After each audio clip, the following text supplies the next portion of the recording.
I want you to think of a change you want to make with your team or your organization. Do not blow this off. Seriously, take a minute and think about a change you want to make with your team or your organization. So I don't want to get off on the wrong foot here, but your change is almost certainly going to fail. This is not your fault. This is not because you're not smart enough, or you don't have enough experience, or you don't have enough wisdom. The reality is that changes fail. Almost all changes fail. The odds against change succeeding are really bad. Like drive to Vegas, bet against the house, bad. Like get your kid into an Ivy League school if you didn't go to the Ivy League school and you're not Lori Loughlin, bad. Okay? They are bad. Check this. 70% of all change initiatives fail. And then sometimes we spend a whole year or more working on a change and doing our due diligence and spending millions or sometimes billions of dollars to get it right, and that happens. And then sometimes we narrow our focus and we get very programmatic and focused, and this happens. This is really bad. But it is not simply the fault of MBAs. All changes fail. But here's what we'll do. We'll all grab hands and we'll all commit to each other that next year things will be better, and then that. Okay. Changes fail. Big changes, small changes, important changes, meaningless changes, changes fail. But in our positions, we manage change. This is what we do. We lead and manage change. We cannot afford to fail like this. We must figure out how to reverse the odds and make change stick. And the first step to doing that is figuring out exactly what's going on here. And we begin with an insight from Peter Drucker, right? Maybe the best thinker on business and management of the past 70 years. And he said a thing that you've probably heard, right? Culture eats strategy for breakfast. And if you've never heard it, you've been around long enough to know that this is undoubtedly true. Culture equals unwritten rules. Simply, culture equals rules that are not written down. I'm going to put a finer point on it. Unwritten rules are group expectations about what we should and shouldn't do. And these things are incredibly powerful. They turn out to be the single biggest influence on all of our behaviors, a bigger deal than our personalities, or our preferences, or our biologies, or our brain chemistry. They always tell us how to behave in all social situations in our lives, including our families. All our families run on unwritten rules. I'll give you an example. You're taking your beloved home to meet your family for the very first time. This is the big introduction to the boyfriend or girlfriend. And right before you get to the house, or the restaurant, or your cousin's wedding, you stop and you turn to your beloved. This is a universal experience.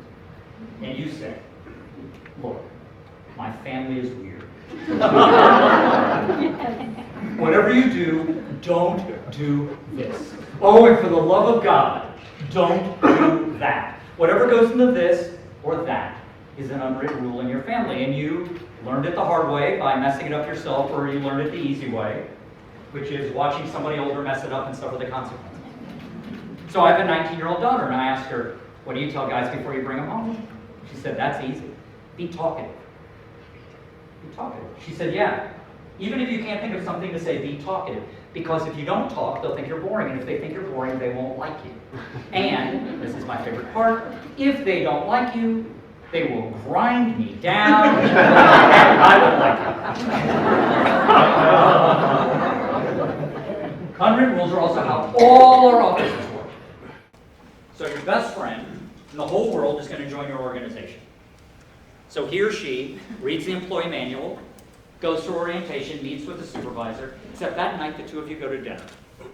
And that's when you explain how things really work around you. All right, we come by these things honestly, right? Written rules, rules that are written down, have been around for 3,700 years. Unwritten rules have been around for about 200,000 years. So these things are hardwired into us and are in the code of all social situations that we face. So we now know that they are everywhere and that they're incredibly powerful, so I have 4 important things to tell you about them. The first one, they are reinforced by social cues. So written rules are reinforced by bosses in HR departments, or if things go terribly wrong, cops in courts. But unwritten rules are reinforced by subtle social cues that we send each other all day, every day to keep each other in line. You're on the 5th floor of an office building, you want to go down to the lobby. You walk over to the bank of elevators, you push L, or push down button, and you wait. You wait a minute. The elevator arrives, the door is open, there's a handful of people inside, you step in. You turn around, you push L for lobby, and you face the doors, right? Except today you're feeling a little cheeky, and you do not face the doors. Instead, you face everybody else on the elevator, and you maintain eye contact. You smile, you're not a jerk, but you maintain eye contact all the way down, from 5 to 4 to 3 to 2 to the lobby. You are incredibly uncomfortable just imagining that, and the imaginary people on the elevator wanted to kill you. And the reason is because you violated an unwritten rule about how to ride an elevator with other people. It is not written down anywhere, and it is followed everywhere. But because I care about you, I intentionally violated this rule recently to take note of what other people on the elevator would do to get me to turn my ass around. Right? And the answer is, they rolled their eyes, they looked away, they crossed their arms, they pursed their lips, they muttered under their breath, they sighed deeply, they snorted. I thought that was a little weird. They shifted their weight and they backed away. All in an effort to get me to turn around. So that's one.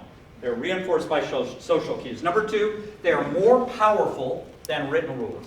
This is not intuitive to us. Us executive types believe that a well-worded memo or an elegantly crafted policy will change human behavior. They do not.